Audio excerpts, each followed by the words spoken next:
안녕하세요. 김서희 세무사입니다.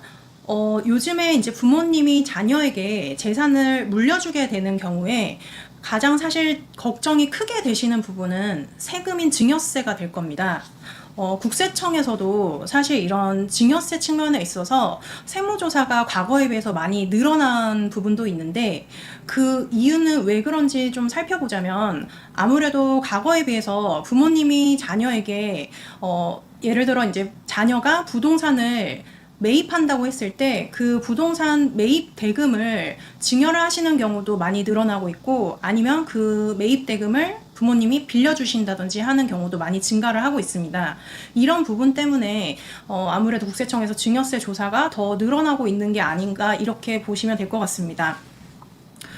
사실 예전에 비해서 증여도 많이 늘어나기도 했고 그 방법도 사실 굉장히 다양해졌다고 보시면 되는데 사실 국세청에서는 단순히 이제 겉으로 드러나는 이런 증여뿐만이 아니라 어떤 편법적인 증여까지도 국세청 내에 있는 자료로서 이런 부분을 확인하는 데는 사실 그리 큰 게 어려운 부분이 아니기 때문에 증여세 세금을 회피하기 위해서 어떤 편법적인 증여나 소위 말해서 꼼수를 썼다 이런 부분이 만약에 있다 그러면 사실 당장은 아니더라도 나중에 먼 장래에는 이런 부분이 문제가 될 수 있다.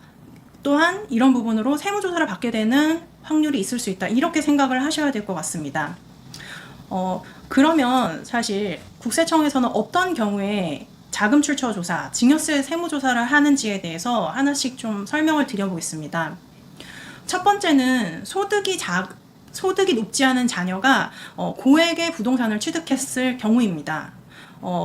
많이 들어보셔서 아시겠지만 소득 대비 소비 그리고 자산 취득 이런 부분을 비교해서 자금 출처가 확인이 되지 않는 부분이 있고 그런 확인이 되지 않는 금액이 크다 그러면 자금 출처 조사 대상자로 선정이 될 수가 있는 거죠.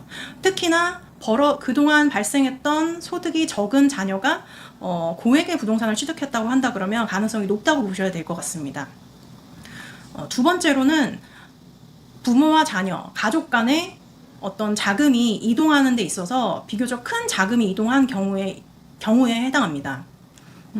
예를 들어서 부모님이 자녀에게 돈을 이체를 해줬는데 빌려주는 명목이었다고 한다 그랬을 때도 실질적으로 돈을 빌려주고 갚는 과정이나 아니면 실질적으로 이자를 지급한 내역 이런 부분들이 있어야지만 부모 자녀 간의 차용으로 인정받을 수가 있다고 보시면 될 것 같습니다.